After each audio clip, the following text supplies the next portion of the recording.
जैसे प्रत्यक्ष हो जाएगा, जो एक के पीछे जैसे सारी दुनिया भागेगी वही जैसे भगवान है। तो एक प्रक्रिया श्री कृष्ण के जन्म से पहले होगा कि श्री कृष्ण के जन्म से बाद में होगा? एक जन्म होता है सूक्ष्म, ठीक है, और एक जन्म होता है स्थूल, ठीक है।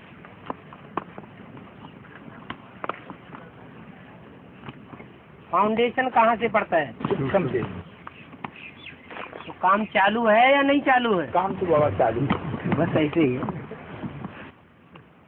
बाबा ये जैसे ब्रह्मा बाबा का जैसे जन्म हो जाएगा तो सूक्ष्म वतन का मुखिया तो वो है। ब्रह्मा का तो जन्म हो चुका। नहीं, ब्रह्मा बाबा का।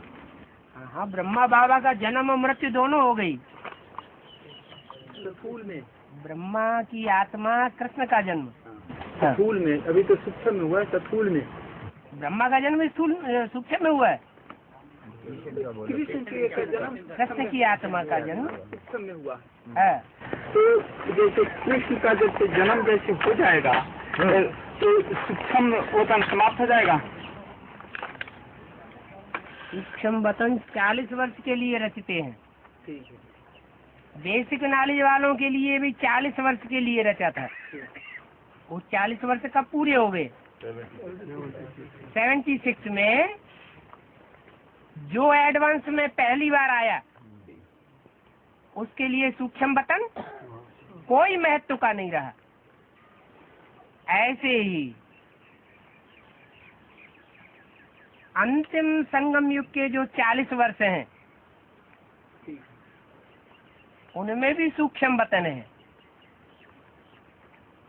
और दुनिया में ताबड़तोड़ विनाश होगा। 2 प्रकार का, एक महाभारी महाभारत गृह युद्ध और दूसरा आत्मिक विनाश।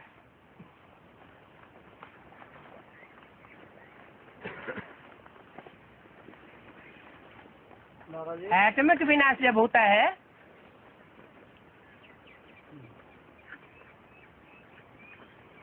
तो सारी पृथ्वी का बैलेंस डोल जाता है। एटमिक आखिरी विनाश में।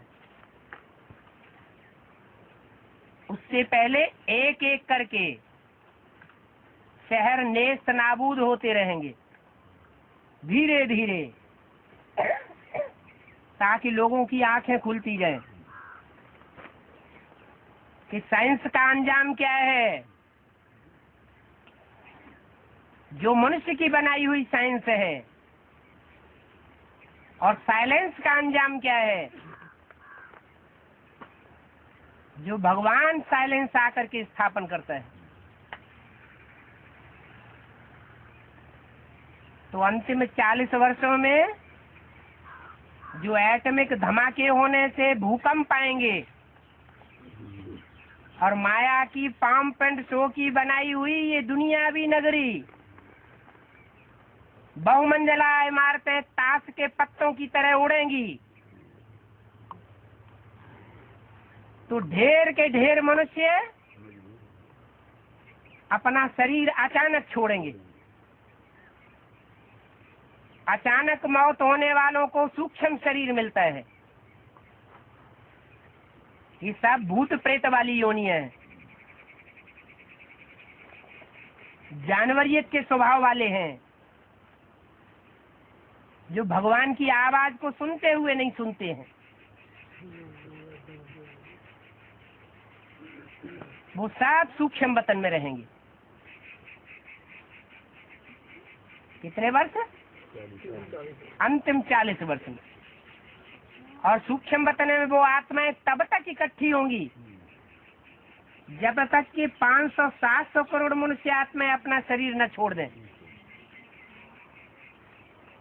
फिर सब एक साथ सुप्रीम एबोर्ड में जाएंगे,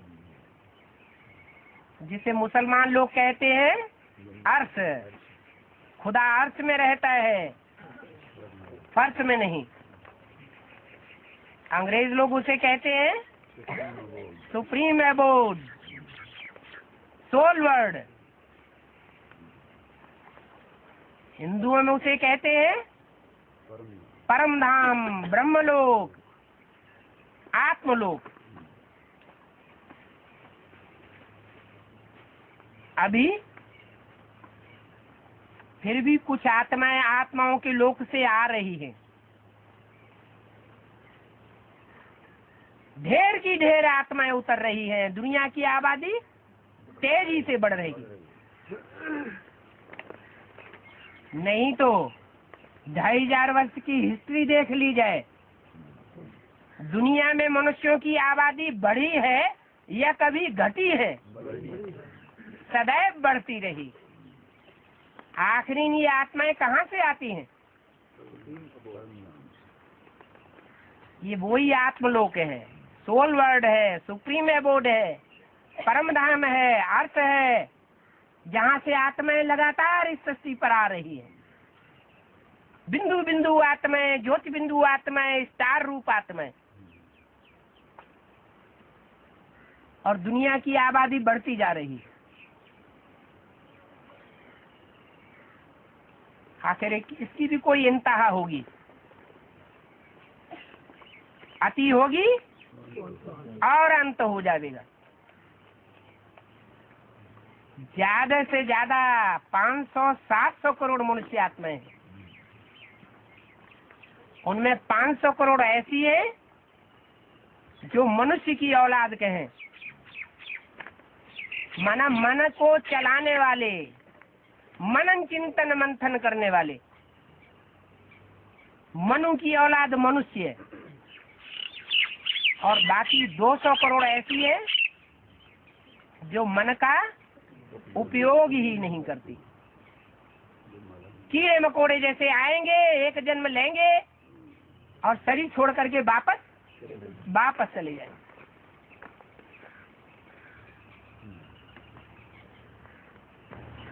बाबा, जो दुनियाई ये आत्माएं हैं जो शरीर छोड़ेंगी, वो तो दुनियाई आत्माओं में प्रवेश करेंगी, लेकिन जो ब्राह्मण आत्माएं जो शरीर छोड़ती हैं वो ब्राह्मण आत्मा में प्रवेश करेंगी।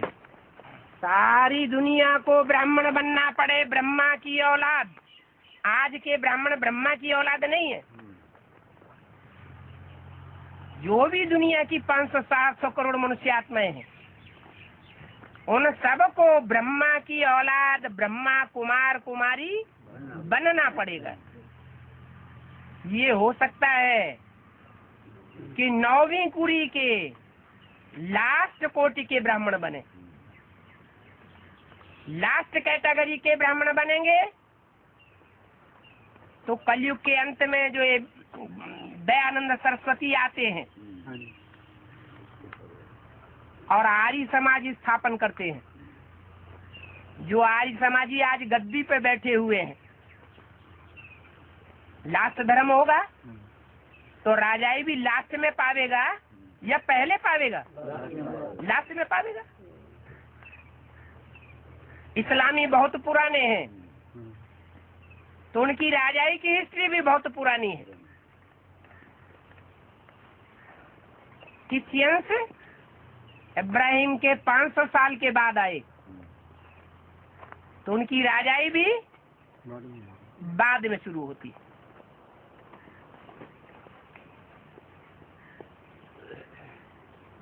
गुरु नानक 500 साल पहले आए तो सिखों की राजाई भी 500 साल पहले शुरू हुई। 500 साल पहले नहीं, 500 साल के बाद। तो ऐसे ही आर्य समाज ये लास्ट टाइम का मठ पंथ है।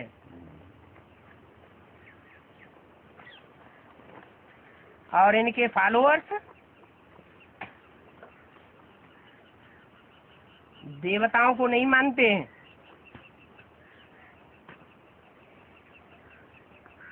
देवता धर्म को नहीं मानते।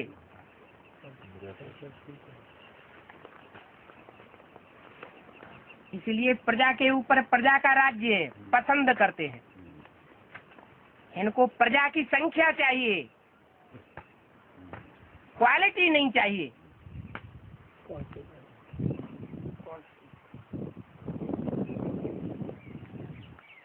घर में बच्चा पैदा हो एक शेर जैसा वो अच्छा, या 20 गीदड़ जैसे पैदा हो जाए वो अच्छा। इनकी मेंटलिटी ऐसी रही। कोई भी धर्म का हो, कोई धर्म को फॉलो करने वाला रहा हो, हम उसे कन्वर्ट करके हिंदू बना लेंगे। हिंदू धर्म में आ सकता है। तो जो भी दूसरे धर्म से कन्वर्ट होकर के आएंगे वो अपने धर्म के पक्के आएंगे या कच्ची आत्माएं आएंगी? जो जन्म जन्मांतर दूसरे दूसरे धर्मों में कन्वर्ट होती रही हैं आत्माएं, वही कन्वर्ट होने वाली आत्माएं, उन्हें किसी धर्म पर विश्वास नहीं होता, श्रद्धा नहीं होती। वो आत्माएं सहज ही उनको मौका मिल जाता है हिंदू बनने का। नहीं तो हिस्ट्री में कभी भी ऐसा नहीं हुआ कि हिंदुओं ने दूसरे धर्म वालों को अपने धर्म में स्वीकार कर लिया हो।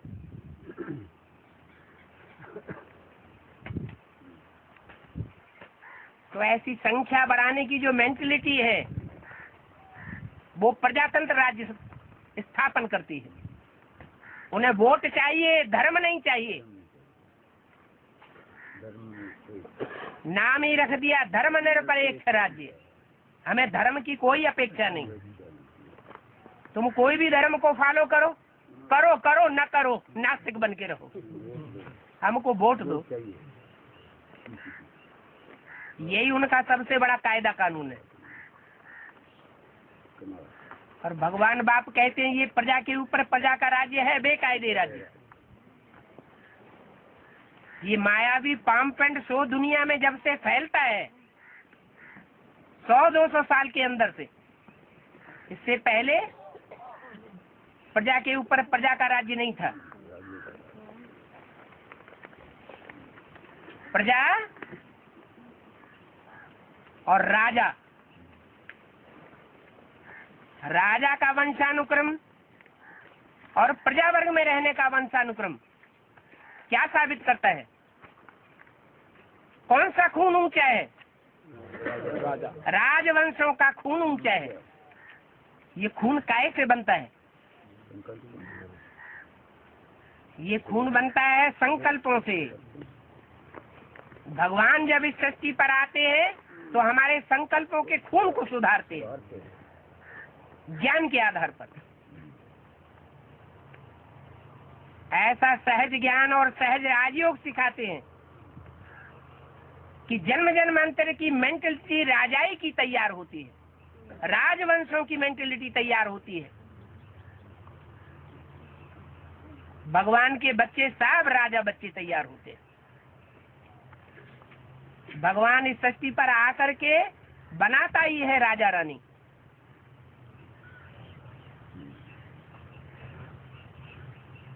नहीं तो जन्म जन्मांतर हिस्ट्री में जो छोटे बड़े राजाएं हुए, इनको किसने पढ़ाई?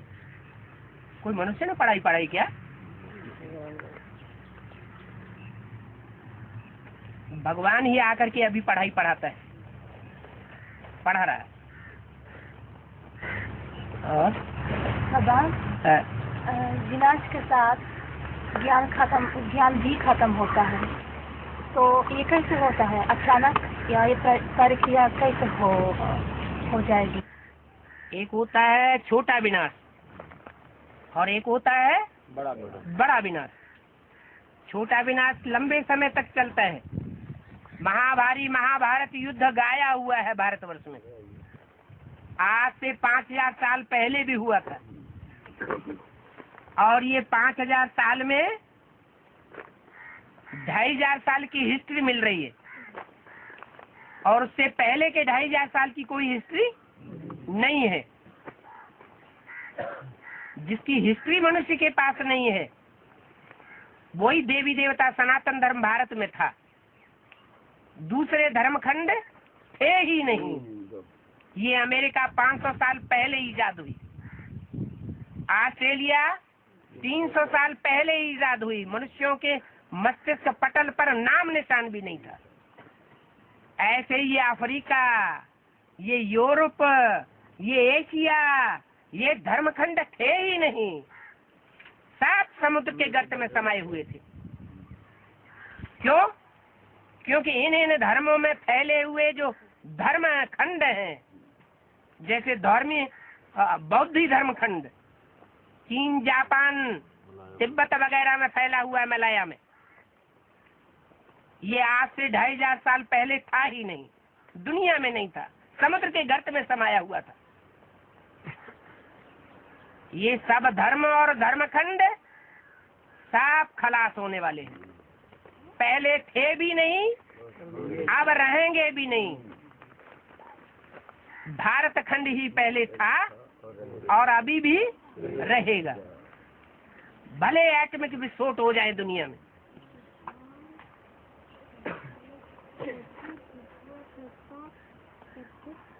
और भगवान का बाबा पंडित जी से दिया आपको कहिए। भग कहते हैं भाग्य को।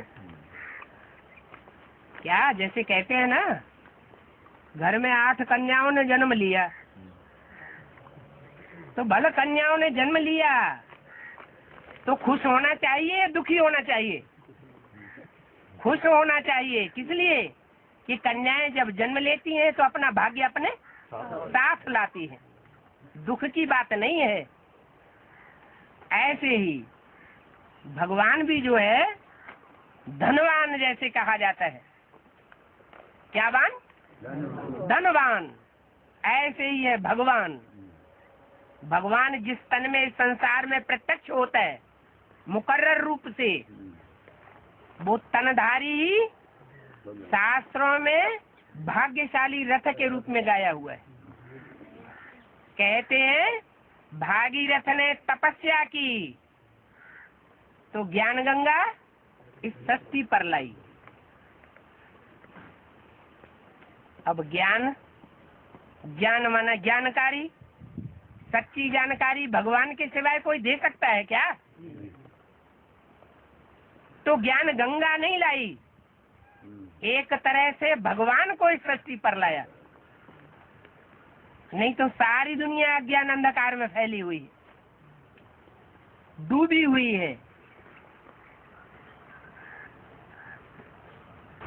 और बाबा प्रदर्शनी में दिखाया कृष्ण और राधे को पीपल के पत्ते पर दिखाया है। सतयुग का पहला। राधे को नहीं पीपल के पत्ते पर दिखाया है, सिर्फ कृष्ण को ही पीपल के पत्ते पर दिखाया है शास्त्रों में। हाँ बाबा ऐसे 2 पत्ते दिखाया गया, 2 पत्ते पर दिखाया है, राधा और कृष्ण का दोनों का।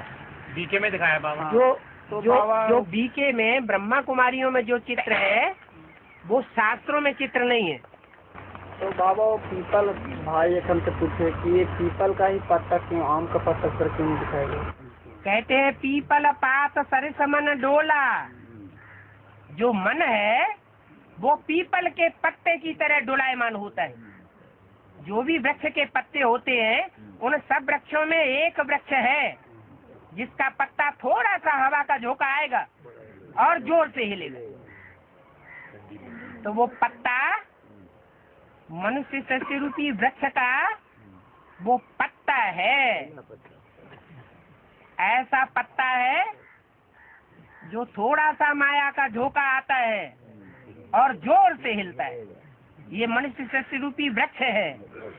इस वृक्ष के 500-700 करोड़ पत्ते हैं। कितने मनुष्य हैं? 500-700 करोड़ मनुष्य हैं इस दुनिया में। उन 500-700 करोड़ पत्तों में से एक पत्ता पीपल के पत्ते की मानिंद है। वो पीपल के पत्ते को शास्त्रों में नवैया के रूप में दिखाया है। पीपल के पत्ते की नाव है और संसार सागर में पड़ी हुई है। संसार सागर माने विषय सागर। विषय विकारों का सागर इस दुनिया में हिलोरे ले रहा है। काम क्रोध लोभ मोह अहंकार अच्छी तरह से भरे हुए। ऐसे हिलोरे मारते हुए सागर में वो 500 करोड़ पत्तों में से एक पत्ता है पीपल का पत्ता। उसकी मिसाल दी गई है। ऐसा पत्ता है कि थोड़ा सा माया का झोंका आता है और जोर से हिलता है। और भगवान बाप उस पत्ते के बारे में क्या कहते हैं? नैया हिलेगी डुलेगी लेकिन डूबेगी नहीं। क्या कारण है, क्यों नहीं डूबेगी? है लोग तो देखते, अरे पीपल के पत्ते की तरह इतनी हल्की नाव, थोड़ा सा झोंका आता है इतना जोर से डोलती है, क्या क्या क्या कर्म कर बैठती है। ये शरीर रूपी नैया ये क्या क्या काम करती है, ये नहीं बचेगी, ये डूबेगी, मृत्यु को प्राप्त होगी, अनिश्चय बुद्धि विनश्यन्ते को प्राप्त होगी। लेकिन भगवान बाप क्या कहते हैं, ये नैया हिलेगी डुलेगी लेकिन डूबेगी नहीं। क्यों? क्योंकि इस नैया को स्थापन करने वाला भगवान बाप है। वो भगवान बाप इस नवैया का खिवैया है। उस पीपल के पत्ते की नवैया में कृष्ण वाली आत्मा बिठैया है, इसलिए नहीं डूबेगी। वो कृष्ण वाली आत्मा सतयुग का पहला पत्ता है, इस सृष्टि रूपी वृक्ष का पहला पत्ता है। अगर वो ही डूब जाएगा तो फिर सारा ड्रामा ही बेकार हो जाएगा। वो पत्ता है पीपल का,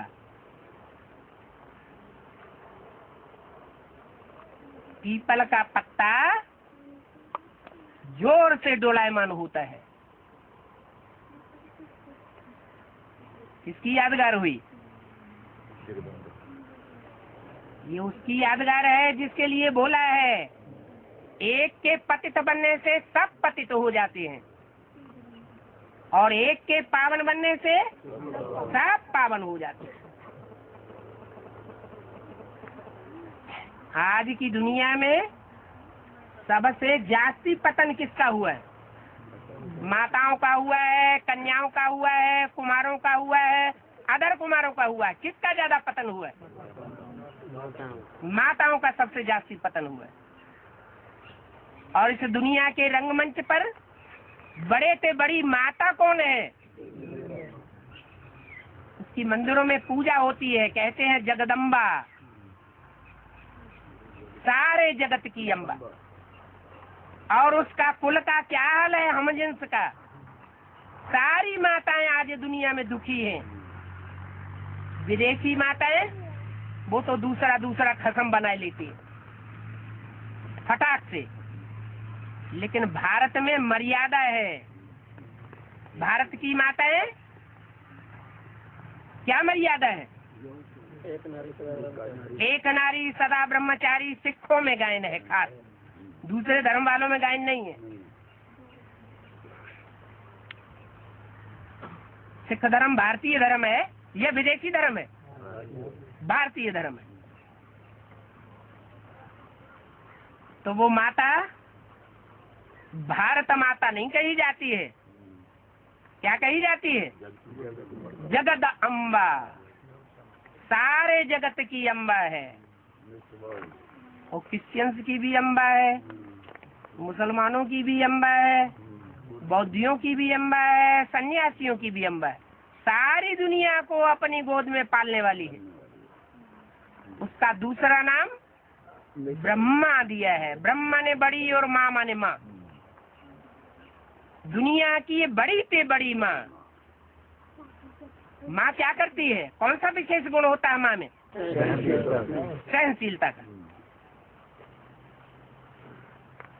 तो बड़ी से बड़ी माँ ब्रह्मा ने जितना सहन किया उतना दुनिया में मनुष्य सृष्टि में कोई मनुष्य मात्र ने सहन नहीं किया। इसलिए बोला है वास्तव में ये ब्रह्मा तुम्हारी जगदम्बा है, परंतु तन पुरुष का है, दाढ़ी मूछ वाला। इसलिए ये कन्याओं माताओं की परवरिश नहीं कर सकता। इसलिए जगदम्बा सरस्वती ओम राधे को निमित्त बनाया था। माने ओम राधे भी डुप्लीकेट थी, असली कोई और है। वो कौन है? जब ब्रह्मा 100 वर्ष की आयु में खलास हो जाता है मृत्युलोक में, तो कोई स्त्री चोले में प्रवेश करता है, माता में। और जिस माता में प्रवेश करता है वो संसार में जगदम्बा के रूप में पूजी जाती है। ब्रह्मा की पूजा नहीं होती, ब्रह्मा के मंदिर नहीं बनते, लेकिन जगदम्बा के मंदिर बनते हैं, पूजा होती है। उस पूजा होने की यादगार वो पीपल का पत्ता है। उसके वर्तमान समय के पुरुषार्थ की बात बताई कि पीपल के पत्ते की तरह डुलायमान है, उसके ऊपर रावण का पूरा परछाया है। रावण का परछाया माना झोंके, तूफान, माया के तूफान लगते रहते हैं। जब जगत की माता के ऊपर माया के तूफान लगते हैं तो बाकी भारत माताओं के ऊपर क्यों नहीं लगेंगे? उनके ऊपर भी नंबरवार लगते हैं। इसलिए रामायण में लिखा है कि माताओं का उद्धार करने के लिए मैं इस सृष्टि पर आता हूँ, धरणी का उद्धार करने के लिए आता हूँ। माताओं में जितनी धारणा शक्ति होती है उतनी और कोई में धारणा शक्ति नहीं होती।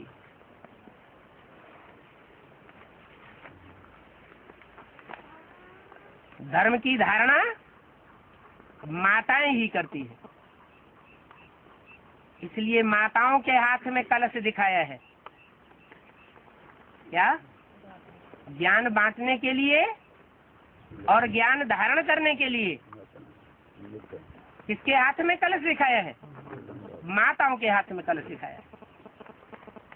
एक हाथ कलश धारण करता है और दूसरा हाथ कलश में से ज्ञान को बांटता है।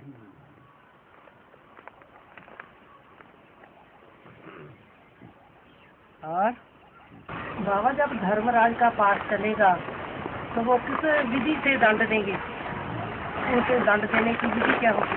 साक्षात्कार कराता जाएगा, दंड देता जाएगा। ऐसे थोड़े ही बिना प्रूफ प्रमाण के दंड दे दे। 500 करोड़ मनुष्य को एक को दंड देंगे, कितना दंड देंगे? दंड देंगे जब है सुप्रीम कोर्ट से भी सुप्रीम कोर्ट, उससे बड़ी कोर्ट तो दुनिया में कोई होती नहीं है। आज की कोर्ट तो भले झूठा फैसला भी दे दे, लेकिन वो कोर्ट में कोई झूठा फैसला होता ही नहीं। ये वो कैसे शिक्षा में कैसे किस तरह से आके दंड देगा? बताया तो, साक्षात्कार कराते जाएंगे कि तुमने इतने इतने ये पाप किए और भोगते जाओ सजा। अच्छा, कर्म भोग के रूप में मिलेंगे? कर्म भोग तो अभी हम भोग रहे हैं। बीमारी आती है, कर्म भोग भोगते हैं। फिर वो सजा कैसी होगी बाबा? वो सजा ऐसी होगी कि 1 सेकंड में अनेक जन्मों की सजा महसूस करेंगे, न मरने में न जीने में। मानसिक सजा नहीं, बोला है शरीर धारण करा के सजा दूंगा। नहीं तो अकाले मौत में ढेर सारे शरीर छोड़ते जा रहे हैं। फिर उनको बाबा सूक्ष्म शरीर मिलेगा? जो सूक्ष्म शरीरधारी हैं वो भी कोई में प्रवेश करके सजा खावेंगे। जो अब है ये वैसे हाँ जी, और जिनका अपना शरीर है वो तो खावेंगे ही। कहना कि 40 वर्ष के अंत में मैं सूक्ष्म शरीर धारण करके, जैसे ब्रह्मा बाबा ने 50 वर्ष 40 वर्ष ब्रह्मा बाबा के 50 वर्ष बने, 40 वर्ष बताया सूक्ष्म वतन है। उसमें जो शरीर ब्रह्मा कुमार कुमारी जो शरीर छोड़ के जा रही है, ये शरीर नहीं लेंगे सूक्ष्म वतन में शरीर सूक्ष्म शरीर से जो शरीर छोड़ते हैं अचानक मौत में, वो जन्म जन्मांतर की पाप आत्माएं होती हैं नंबरवार। इसलिए बोला ब्रह्मा के लिए, भले इस जन्म में ये तन फिर भी अच्छा है, अच्छा रथ मिला है, अच्छे घर में पैदा हुआ, अच्छे संस्कार हैं। पूर्व जन्म में तो पता नहीं कैसे संस्कार थे।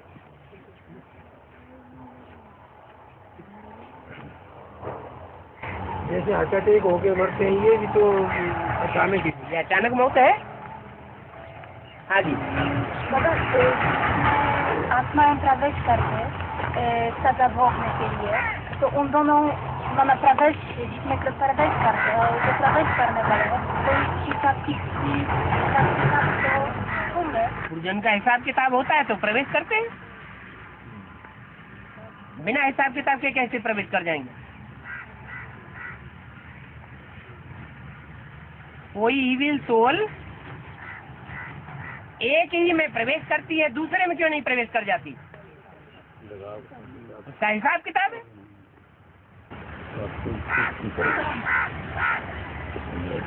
बाबा कहते हैं माया मन बुद्धि से सबसे पहले सरेंडर होगी, तो क्या इसी शरीर के द्वारा ही होगी?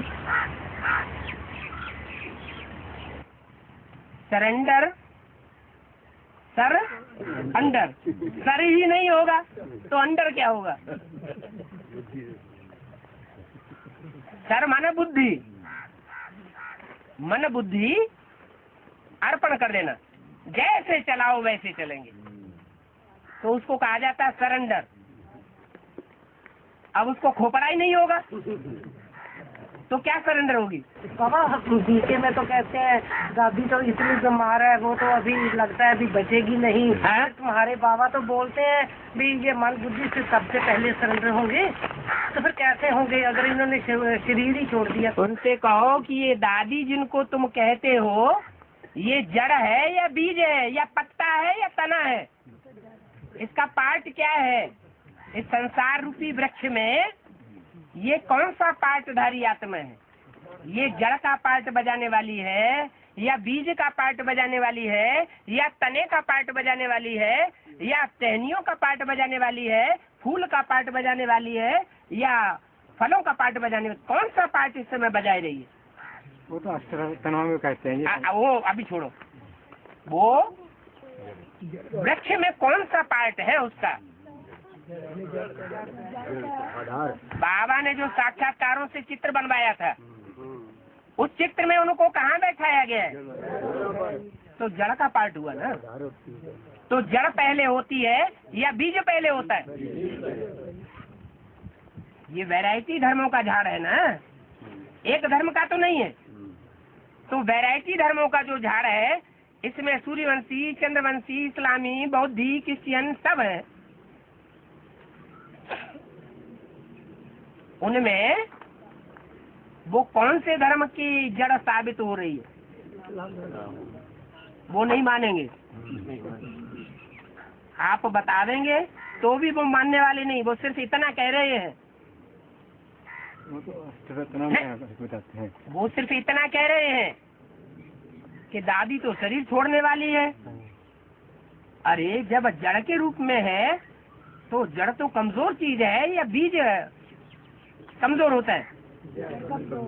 जड़ कमजोर चीज है, उसमें जड़ में ताकत उतनी नहीं होती है, बीज में ज्यादा ताकत होती है। तो उस जड़ का भी कोई बीज होगा,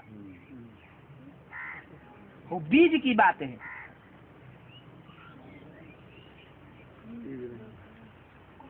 ब्रह्मा जड़ है या बीज है? जड़ है सनातन धर्म का। तो उन्होंने शरीर छोड़ा कि नहीं छोड़ा? तो दूसरे धर्मों की जड़ें होंगे, जड़ों का पार्ट बजाने वाले होंगे, वो शरीर नहीं छोड़ेंगे, उनको भी शरीर छोड़ना पड़ेगा। कोई किस धर्म की जड़, कोई किस धर्म की जड़, कोई किस धर्म की जड़, उन सबको शरीर छोड़ना पड़ेगा। अरे वो जड़ों की बात है या बीजों की बात है? बीज सरेंडर होंगे या जड़ें सरेंडर होंगी? हैं? दूसरे धर्म के जो हैं, दूसरे धर्म में जो कन्वर्ट होने वाले हैं वो सरेंडर होके रह सकेंगे अंत तक? हैं? नहीं। तो बीजों की बात है, उनका भी जो बीज होगा वो सरेंडर होगा। बाबा तो शरीर छोड़ देगी तो उसी बीज में तो प्रवेश करेगी। है तो दोनों कर देंगे। बीज तो फिर बाबा एडवांस में ही होगा। बीज तो जरूर एडवांस में ही होगा। एडवांस ज्यादा तीखा होता है या बेसिक ज्यादा तीखा होता है? एडवांस ज्यादा तीखा होता है। बाबा भक्ति मार्ग में दो बार नवरात्रे मनाए जाते हैं, इसका बेहद में क्या अर्थ? अरे एक बेसिक में और एक एडवांस में। ये देवियां नहीं होती हैं क्या? और श्रीनाथ और जगन्नाथ का माताओं को भी बोलने दो। हाँ हाँ जी। शंकर जी पीछे पीछे एकदम गिर जाता है। हाँ। कौन सा क्लैरिफिकेशन हो रहा है?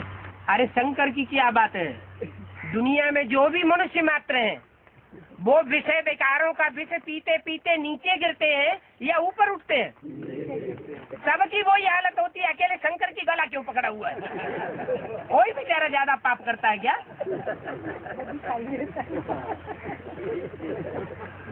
सारी दुनिया की दुर्गति तो इसी से होती है। आज से 500 साल पहले जो बीज रूप आत्माएं थीं, उनके जो शरीर होते थे महाराणा प्रताप जैसे, उनकी जो तलवार म्यूजियम में रखी हुई है, हम उठा भी नहीं सकते। और हमारे देखो गाल चुपुट्टी होते जा रहे हैं, आंखें अंदर घुसी चली जा रही, चश्मा लग गया, दांत उखड़ रहे हैं। तो 500 साल पहले ये आत्मा रूपी बीज पावरफुल थे, और ये सृष्टि तो 5000 साल पुरानी है। 5000 साल पहले हमारी आत्मा कितनी पावरफुल होगी? सतयुग त्रेता में इतनी पावरफुल थी कि आज भी मंदिरों में कैसे बढ़िया बढ़िया चित्र बनाए जाते हैं देवताओं की यादगार। मंदिरों में पहुंच के उन चित्रों को देखने से ही वाइब्रेशन बढ़िया हो जाता है।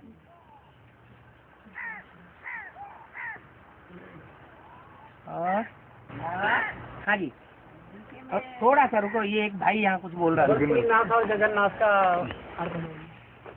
बद्रीनाथ, श्रीनाथ जगन्नाथ। श्रीनाथ जो है वो पश्चिम में है, श्रीनाथ दरबार पश्चिम में है, पश्चिमी सभ्यता का प्रतीक। और जगन्नाथ दरबार पूर्व में है, पूर्वीय सभ्यता का प्रतीक।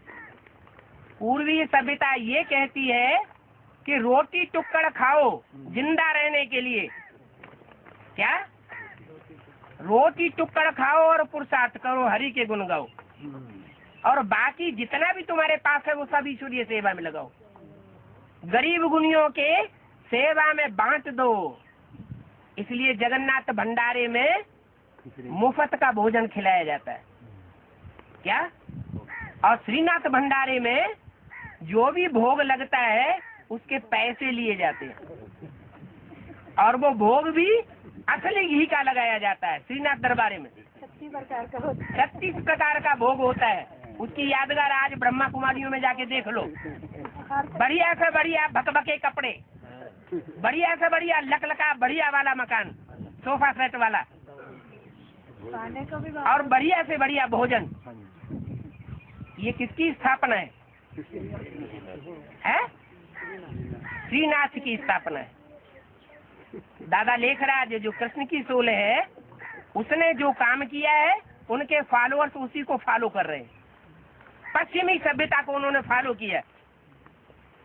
इस बात पे झगड़ा हुआ था यज्ञ के याद में, ये कुत्ते को तुमने क्यों पाला हुआ है, ये झगड़ा हुआ था। क्रिश्चियन क्या पालते हैं? कुत्ते पालते हैं।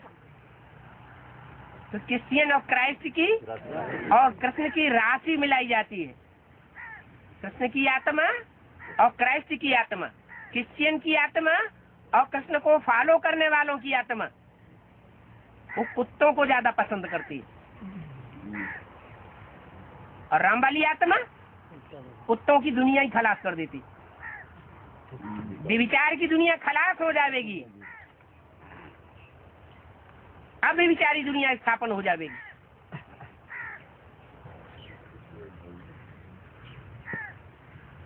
और अभी माता जी का नंबर है। दीदी बताती हैं कि एडवांस में जो बाबा है वो बहुत जादूगर है, उसमें जाने से निकल नहीं सकता। कोई निकल नहीं सकता।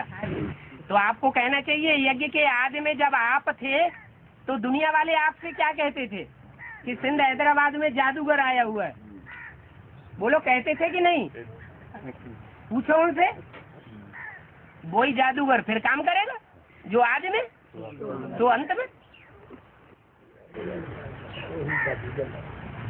और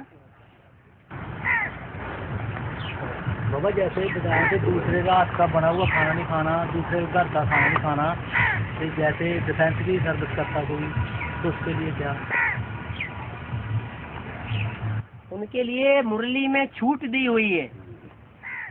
जो डिफेंस में सेवा करते हैं वो बाबा की याद में रह करके भोजन खावे।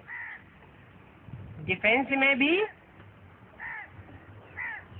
कोई को भी ये छूट मिलती है कि तुम चाहे मांसाहारी खाओ चाहे शाकाहारी खाओ, तो शाकाहारी खाते रहो और बाबा को याद करते रहो।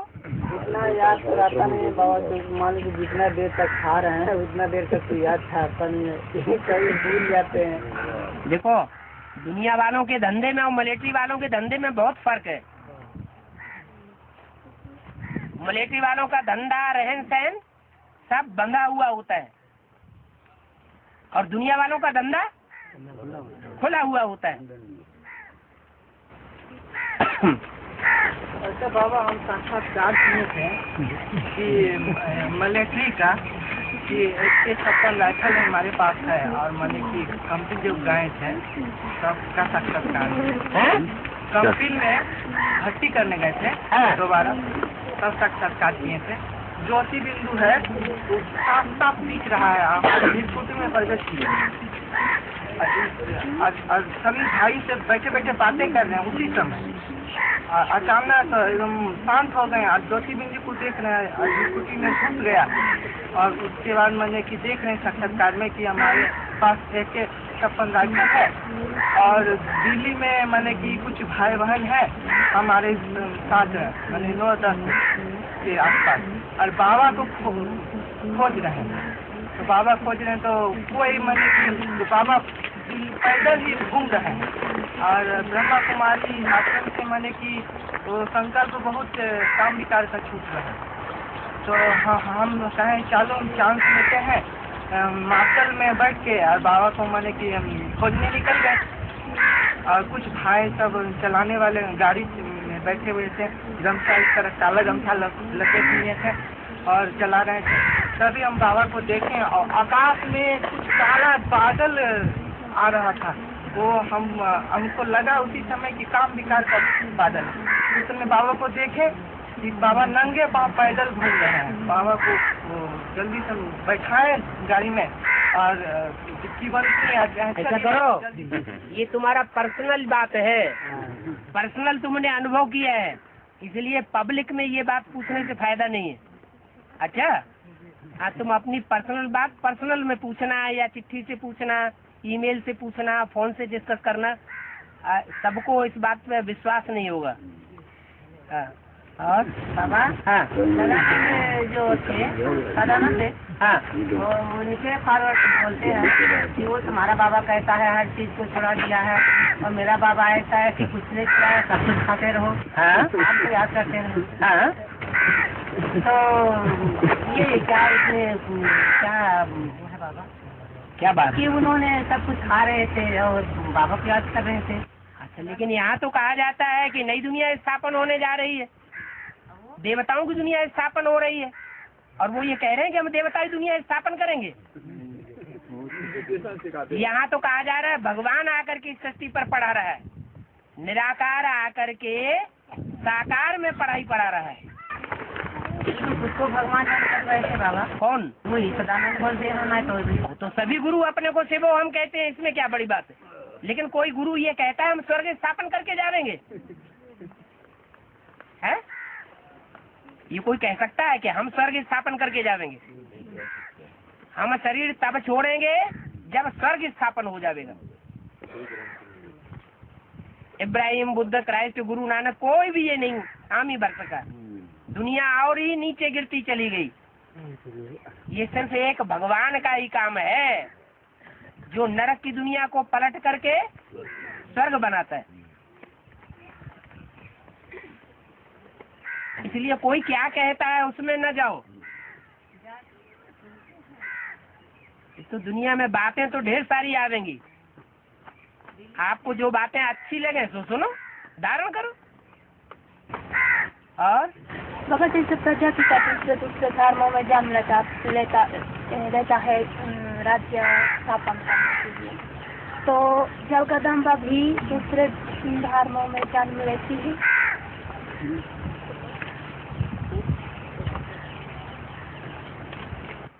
प्रजापिता का पार्ट और जगदम्बा का पार्ट। प्रजापिता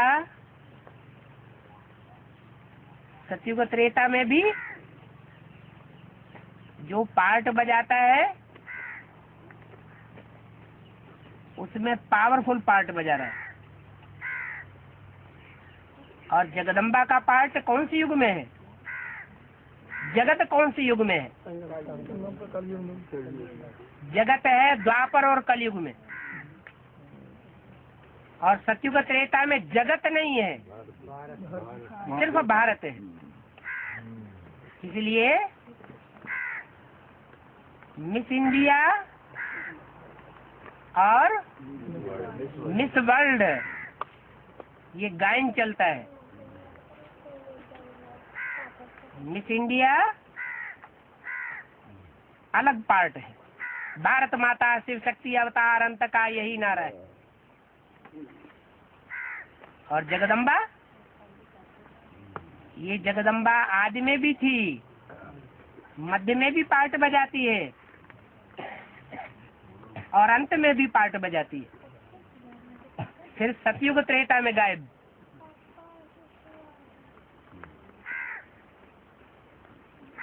जगदम्बा का भी विशेष पार्ट है,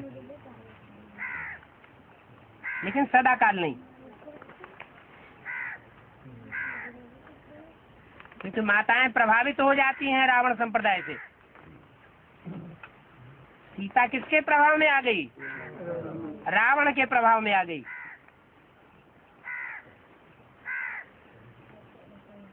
है बाबा ये जगदम्बा का सीता जब राम के हृदय में बात करती थी तो कैसे प्रभाव में आ जाए बाबा? सीता के दो रूप दिखाए हैं। रामायण में सीता के दो रूप दिखाए हैं। एक सीता वो है जो असली सीता कही गई है, उसके लिए कहा तुम पावक में करो निवासा, तुम योगाग्नि में निवास करो, तब तक मैं निशाचरों का नाश करता हूँ।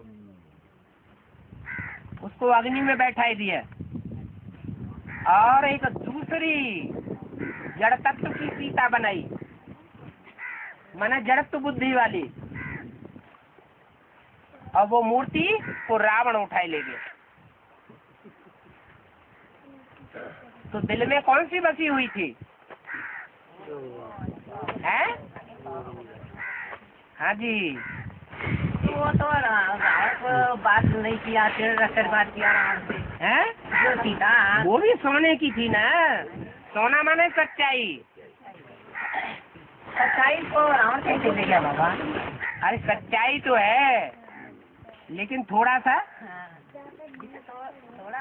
सा भूल हो गई। लीका खींची, उसको पार कर, उस लीका को क्रॉस कर दिया। जो श्रीमत की लीका खींची गई, इस लीका से बाहर नहीं जाना, उस लीका से बाहर हो गए। बाबा ये तरह पर्वत पर पार्वती को जो बाबा जी ने वो दे रहे थे, ज्ञान दे रहे थे, तो उस समय राम और लक्ष्मण सीता को ढूंढने निकले, तो माता परीक्षा करने की क्या जरूरत है बाबा? वो माता की परीक्षा करने की क्या जरूरत है? तो राम और लक्ष्मण सीता को ढूंढने निकले, तो ये माता जो पार्वती थी, उनको परीक्षा करने की क्या जरूरत है? क्या समझी? पार्वती कौन है? हैं? तुम सब पार्वतियां हो। जो पार लगाने वाली सो पार्वती। तो नंबरवार पार्वतियां हैं या एक जैसी है? नंबरवार पार्वतियां हैं।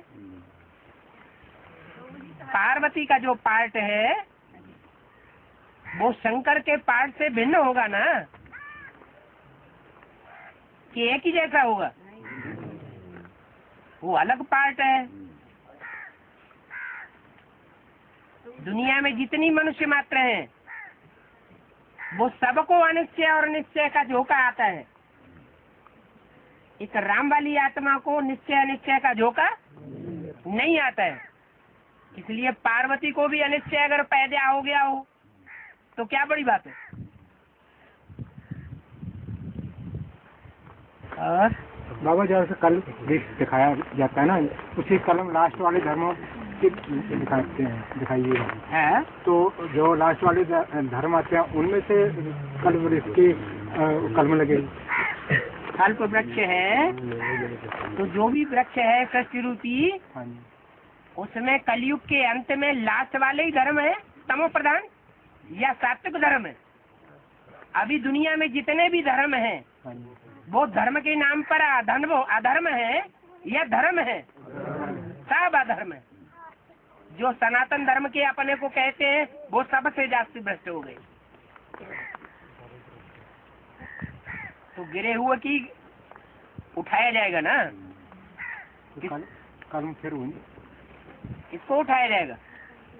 जो गिरे हुए हैं उन्हीं को उठाया जाएगा। और आपने अब बताया ना जगदम्बा का संगम पर पार्ट नहीं दिया है। जगदम्बा का संगम पर पार्ट है। हाँ, जगत की अम्बा संगम में राज्य करेगी। दीदी दादियों ने कहाँ राज्य किया? जड़े है ना, तो जड़ों ने जब दीदी दादियाँ जो उसमें दादाएं हैं उन्होंने यहाँ संगम में राज्य कर लिया, तो जो बीज रूप आत्मा है वो तो उनके भी बाप है कि नहीं? अभी संगम को पढ़ा है कि नहीं पढ़ा है? तो वो उनके भी बाप बन करके बड़ा राज्य करेंगे। इसलिए सिखों में गाय ने राज करेगा खालसा। जन्म तो मम्मा के पूरे 84 हुए बड़ी है जी। जगदम्बा के जन्म तो पूरी 84 हुए। पक्के सूर्यवंशी हैं, उनके पक्के 84 जन्म, और दूसरे वंश के जो पक्के हैं उनके जन्म भी कम होते जाएंगे। तो इसका मतलब है कि जगदम्बा के 84 जन्म नहीं होते हैं? 84 जन्म होते हैं, लेकिन कुछ न कुछ वर्ष कम हो जाएंगे। बाबा, हाँ। घर में 4 परिवार है, 2 परिवार ज्ञान में चलते हैं, 2 नहीं चलते हैं, तो कहते हैं कि जहर खाने से मरते हैं। बाबा, घर के 2 बोलते हैं कि जहर खाने से मरेगा ना, कि पीने से मरेगा, तो बना के दे सकते हैं इसको हम भोजन मैंने जैसे मांसाहारी भोजन बाबा है। मांसाहारी भोजन करते हैं, खाना बना कर खिलाओ तो खिला सकते हैं, नहीं खिला सकते हैं। हाँ, मुंह में पट्टा बांधो और खिलाओ। अरे तुम्ही को तो खाने के लिए मना किया है। जो घर वाले हैं उनको तो तुमने अंजाम किया है, हम उनकी सेवा करेंगे। जब शादी की थी तो अंजाम किया था ना, क्या हम उनकी सेवा करेंगे? तो मुंह पे पट्टा बांधो और उनको बना के खिलाओ, क्या मुसीबत आ गई? लेकिन घर वाले की और जो परिवार हुए उसको क्या? जैसे माने कि घर वाला कुछ न बोले, या घर वाले के और जो जैसे बाप हुए, माँ हुई, भाई हुए, उसको खिला सकते हैं या ना कर दे? जो माँ बाप घर वाले नहीं है। जैसे आप बाबा बोले कि जो शादी किए हैं, ये कहना चाहता बाबा जी अपने घर वाला के साथ इल्जाम की है, परिवार के सारे लोगों के साथ इल्जाम की नहीं है। कोई बात हुई? शादी का मतलब ये तो नहीं है कि आदमी अपने माँ बाप को छोड़ देगा। या उसका कहना ऐसी का ही कहना मानेगा। सारा ही परिवार है। सारा परिवार आ जाता है। उद्धार हो न सके, है? माता गुरु बिना उद्धार हो न सके। हाँ जी। पिता गुरु ऐसे क्यों लिखा हुआ? पिता गुरु बनने काबिल है, दुर्योधन दुशासन तो नहीं है। माताएं जो हैं वो विकार के लिए पहल नहीं करती हैं, और पुरुष विकारों के लिए पहल करते हैं। तो पहल करने वाले दुर्योधन दुशासन हुए ना। आज घर घर में जितने भी पुरुष हैं वो स्त्रियों के साथ छेड़छाड़ पहले करते हैं या स्त्रियां करती हैं? पुरुष करते हैं। तो दुर्योधन दुशासन के द्वारा स्वर्ग के गेट खोलेंगे? उसको भी नरक का गेट बनाना है क्या? बाबा तेल मालिश नहीं करते हो तो नाराज हो जाते हैं। कोई काम करो, बाबा को याद कर सकते हो कि नहीं कर सकते हो? तो काहे के लिए पूछते हो? बाबा हाँ जो तुलसीदास से चंदन लग रहे थे हाँ और रघुवीर ने दे रहे थे, तो उसमें कौन रघुवीर था कौन तुलसीदास था? शिव है रघुवीर और तुलसीदास है राम की आत्मा। शिव बाबा जब आते हैं सृष्टि पर तो राम की आत्मा ज्ञान का चंदन घिसती है, अपनी घोट तो नशा चढ़े। तो जितना ज्ञान का चंदन घिसेगी, अमृत मंथन करेगी, उतना विश्व की बात चाहिए शिव बाबा आकर के दे देते। बाबा है दांत का पार शुरू में है और अंत में है। दांत का पार बीच बोना और अंत में वर्षा देना है। बीच में टीचर का पार्ट है। बीच में टीचर का पार्ट है, माँ का पार्ट है। तो प्रश्न ये है कि अभी जो चल रहा है ये इसके ये कह सकते हैं कि बाप का पार्ट चल रहा है और टीचर का पार्ट भी चल रहा है, और जब सदगुरु का पार्ट शुरू होता है तो वो दूसरे तीसरे दो पार्ट भी चलते रहेंगे या नहीं? दूसरे पहले कौन से? बाप और टीचर। बाप टीचर, ये दो पार्ट ऐसे हैं जो ज्यादा सख्त नहीं है, और गुरु का पार्ट तो सख्त होता है।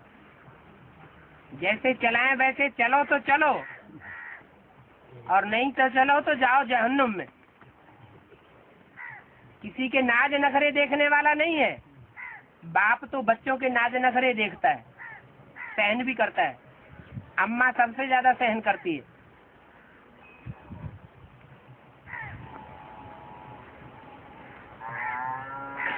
और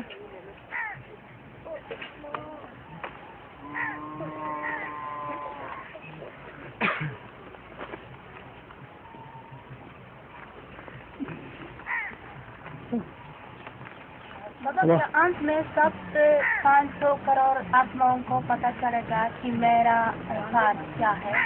हाँ जी, जन्म कैसी है। इसीलिए तो बोला है कि वो पार्टधारी क्या, जो अपने एक्ट को ही भूल जाए, अपने पार्ट को भूल जाए, रंगमंच पे जाए हक्का बक्का रह जाए, क्या पार्ट बजाऊं। तो होशियार पार्टधारी वो जो अपने सारे पार्ट को अच्छी तरह से याद करे। तो मनुष्य आत्मा भी तो पार्टधारी है, लेकिन मनुष्य आत्मा जब अपने पार्ट के स्वरूप को पहचान लेती है तो कोई तो ऐसा जन्म होता होगा जिस जन्म में मनुष्य आत्मा अपने पार्ट को पहचाने। तो यही जन्म है एक। हर मनुष्य आत्मा अपने अनेक जन्मों के पार्ट को पहचानेगी, जानेगी, मानेगी,